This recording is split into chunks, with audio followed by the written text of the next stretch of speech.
பத்திரிகை மற்றும் தொலைக்காட்சி நண்பர்களுக்கு என்னுடைய வணக்கத்தை தெரிவித்துக் கொள்வதோடு ஒரு வேண்டுகோளையும் நான் இந்த பணிவாக தெரிவித்துக் கொள்ள கடமைப்பட்டிருக்கிறேன். எந்த ஒரு முடிவும் ஏற்படாமல் தேசியங்களாகவும் வதந்திகளாகவும் பத்திரிகைகளும் தொலைக்காட்சி நிறுவனங்களும் வெளியிடாமல் தவிர்ப்பது ஜனநாயகத்திற்கு நல்லது என்பதை நான் தெரிவித்துக் கொள்ள கடமைப்பட்டிருக்கிறேன். ஏனென்று சொன்னால், ஜனநாயகத்தின் ஒரு தூணாக விளங்கிக் கொண்டிருக்கின்ற பத்திரிகை துறை, தொலைக்காட்சி செய்தி மற்றும் இந்த யூடியூப் இவைகளெல்லாம் பலவாறாக தங்கள் எண்ணங்களின்படி மக்களின் எண்ணங்களாக பிரதிபலிக்கின்ற ஒரு அபாயகரமான சூழல் நிலவிக் கொண்டது.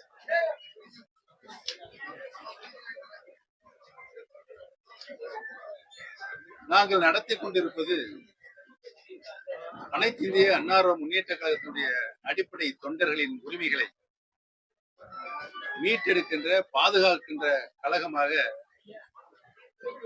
நாங்கள் உருவாக்கி சட்ட போராட்டத்தை நீதிமன்றத்தில் நடத்தி கொண்டிருக்கிறோம்.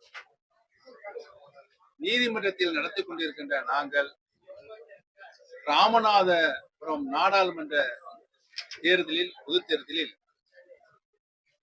நான் போட்டியிடுவதற்கு முக்கிய காரணம்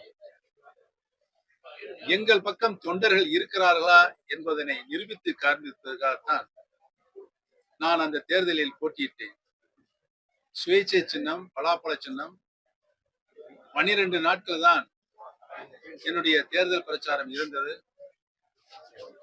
அந்த தேர்தலில் இவரெல்லாம் என்னை எதிர்த்து நின்றவர்கள் தேர்தலை நடத்தினார்கள் என்பதை உங்களுக்கு நன்றாகவே தெரியும். தமிழகத்தில் இருக்கின்ற பல்வேறு தொகுதியில் இருந்து ஓ பன்னீர்செல்வத்தை 6 பேர்களை ஓ பன்னீர்செல்வமாக அங்கு கொண்டு வந்து நிறுத்தினார்கள். அவர்களெல்லாம் அங்கு வந்து நிற்பதற்கு செய்த சதி, எப்படியாவது பன்னீர்செல்வத்தை தோல்வியடை செய்ய வேண்டும், தொண்டர்களும் அவர் பக்கம் இல்லை, மக்களும் அவர் பக்கம் இல்லை என்ற நிலையை நாங்கள் உருவாக்க வேண்டும் என்று செயற்கையாக செய்த சூழ்ச்சி தான் அது என்பதை நான் முதலில் தெரிவித்துக் கொள்ள கடமைப்பட்டது. அந்த சூழ்ச்சிகள் எல்லாம் முறியடித்து அனைத்து இந்திய அன்னார முன்னேற்ற கழகத்துடைய அடிப்படை உரிமைகளை மீட்டெடுப்பதற்காகத்தான் இந்த கழகம் உருவாக்கப்பட்டிருக்கிறது என்பதனையும், எங்களுடைய நோக்கம் சட்ட போராட்டம் நடத்தி அந்த உரிமைகளை மீட்டு தருவதுதான் எங்களுடைய நோக்கமாக இருந்திருக்கிறது, இந்த வரை இருக்கிறது என்பதனையும், தேர்தலில் தனி கட்சி துவங்குவதோ இல்லை என்றும், தேர்தலில் போட்டியிடுகின்ற முடிவினை இன்னும் நாங்கள் எடுக்கவில்லை என்பதும், அனைத்து இந்திய பிரிந்து கிடக்கின்ற அனைத்து இந்திய அன்னார முன்னேற்ற கழகத்துடைய சக்திகள் யாராலும் வெல்ல முடியாத இயக்கமாக புரட்சி தலைவி அம்மா அவர்கள் உருவாக்கினார்களோ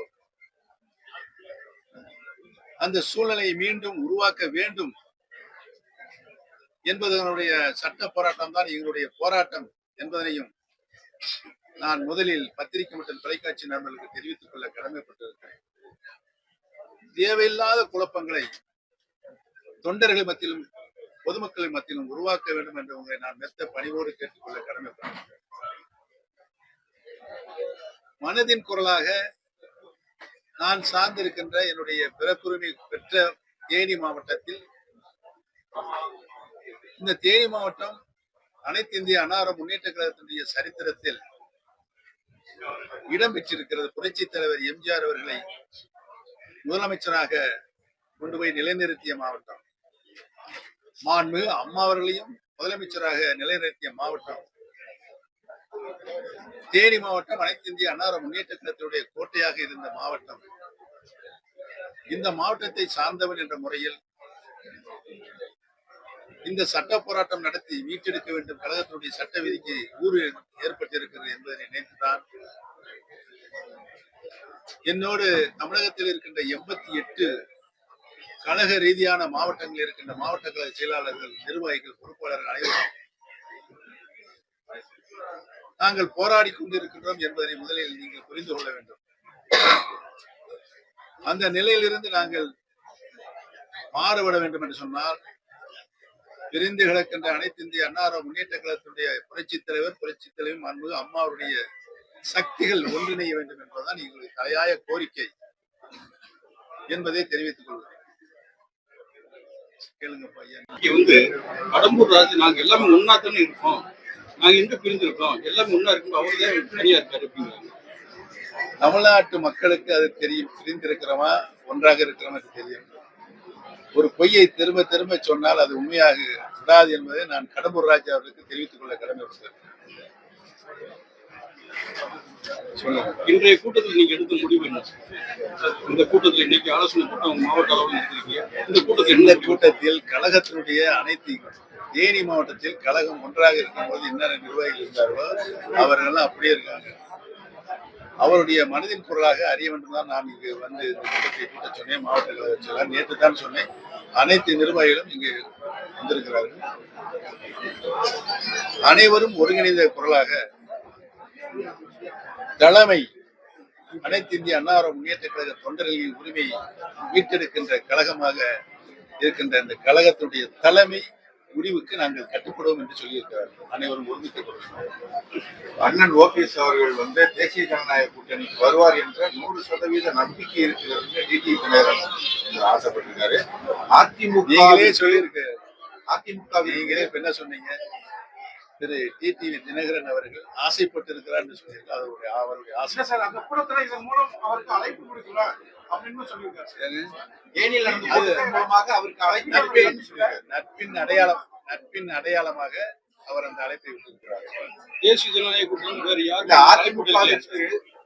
யாரும் அழைப்பு பன்னீர்செல்வம் அவர்களை இந்த அளவுக்கு உயர்த்தி கொண்டு போய் சேர்த்த அதிமுகவிற்கு அவர் நன்றிக்கடன் செய்ய வேண்டும் என்றால் இது ஒரு நல்ல வாய்ப்பு, தேசிய ஜனநாயக கூட்டணியில் இணைவதுதான் நல்ல வாய்ப்புன்னு அவர் சொல்லியிருக்காரு.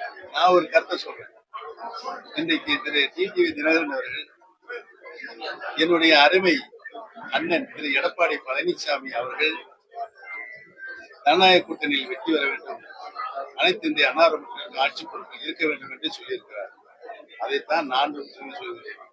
இன்றைக்கு எதிர்முதிருமாக இருந்த டிடிவி தினகரன் அவர்களும் எடப்பாடி பழனிசாமி ஒன்றிணைந்திருக்கிறார் ஜனநாயக கூட்டணி. அவர்கள் நினைத்தால், யார் நினைத்தால், திரு டிடிவி தினகரன் அவர்கள் நினைத்தால் இன்றைக்கு எடப்பாடி பழனிசாமி கையில் யார் கையில் இருக்கு? அவர் கையில் இருக்கு. நாங்க இணைய வேண்டும் சொல்லியிருக்கோம்.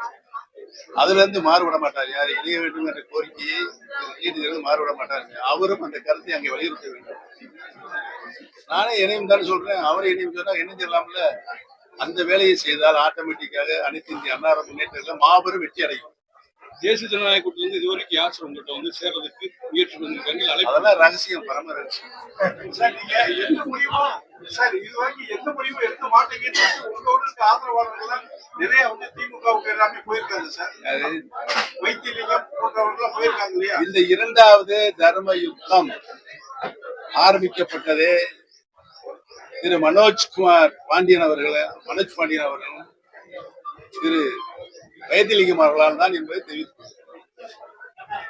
நாங்கள் இந்த கூட்டணி இந்த எலெக்ஷன்ல வந்து தாவகவுடனோ இல்ல திமுகவோட இணைய புரியுங்கிற மாதிரி ஒரு மிகப்பெரிய அதான் நான் ஏற்கனவே ஆரம்பத்திலே உங்களுக்கு சொல்லிட்டேன்.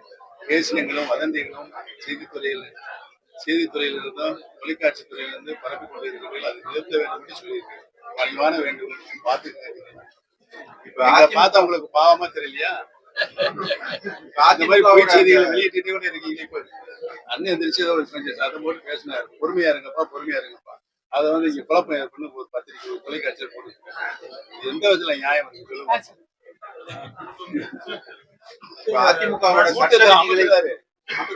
அமைத்து யாரு இங்க சண்டை உள்ள எல்லாம் சமாதானமா ஒருங்கிணைந்து அண்ணன் பேர் தான் நாங்க கருத்து கூட சொன்னேன். மனதின் குரலாக நீங்க எழுதி கொடுங்க. நாங்க எழுதி கொடுக்க மாட்டோம். உங்களுடைய குரலை தான் நாங்க ஒழிப்ப மாட்டோம். உரிமத்த குரலாக ஒழித்து கொடுத்திருக்கோம். இது எங்க குழப்பம் வந்துச்சு? எதுக்கு அந்த தொலைக்காட்சி அதுக்கு முந்திக்கிட்டு போச்சு செய்தி போடுறீங்க? குழப்பம் விளைவிக்க வேண்டும் என்றே சில செய்திகளில் அது வந்திருக்கிறது. தவிர்க்கப்பட வேண்டும். ஆனா மக்கள் தெளிவா இருக்காங்க. நீங்க என்ன குழப்பனாலும் மக்கள் தெளிவா இருக்காங்க.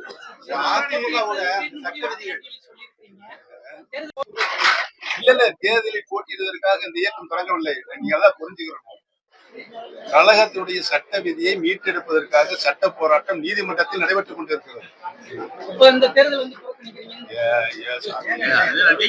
நீங்களா இப்பதான் சொன்னேன், நீங்களா ஒரு கருத்தை திணிக்காதீங்க, தமிழக மக்களிடத்தில் தொடர் திணிக்காதீங்க சொன்னேன். ஏன் முன்னாலே உட்காந்து நீங்க திணிக்கிறீங்க, அது எப்படி சொல்லுங்க? எது சொன்ன பேசுங்கல்ல. முன்னாடி வந்து டிடிவி என்ன செஞ்சாங்க, அதிமுகவுல ஸ்லீப்பர் செல் இருக்குன்னு சொன்னாரு. ஆனா இப்ப அவர்கிட்ட கேட்கும் போது ஸ்லீப்பர் செல் எல்லாம் லைன் செல் ஆயிடுச்சு, நாங்க அண்ணன் தம்பிய சண்டை போட்டாலும் ஒண்ணு சேர்றோம் ஒண்ணு சொல்லிருக்காருல்ல, நான் ரெடி. திரு ஜி.டி. அவர்களும் அவருடைய அருமை திரு எடப்பாடி பழனிசாமி ரெடியா கேட்டு